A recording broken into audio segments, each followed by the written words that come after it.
Սիրելի բարեկամներ, շարունակում ենք քաղաքացիական պայմանագիր կուսակցության նախընտրական ծրագրի ներկայացումը։ Այսօր ուզում եմ խոսել անձնական օգնականի ծառայության մասին, որը այսօր էլ գործում է, բայց մենք մոտակա 5 տարիներին պլանավորել ենք 2000 հոգու տրամադրել այդպիսի ծառայություն։ Ուզում եմ հիշեցնել, որ նրա նպատակը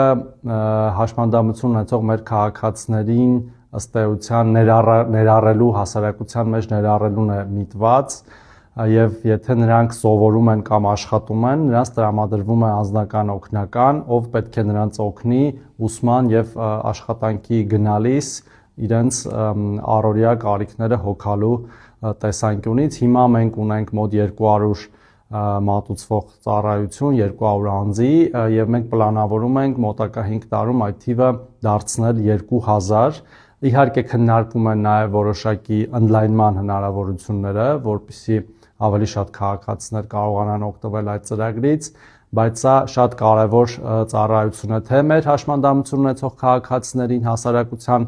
լիարժեք անդամ դարձնելու տեսանկյունից եւ թե նաև զբաղվածության այն քաղաքացիների, որ մատուցում են անձնական օգնականի ծառայությունները։ Խնդրում եմ տարածել տեսանյութը, որպեսզի բոլորը իմանան, թե ինչ լավ ծրագրեր ենք անելու մոտակա 5 տարում։ Շնորհակալություն։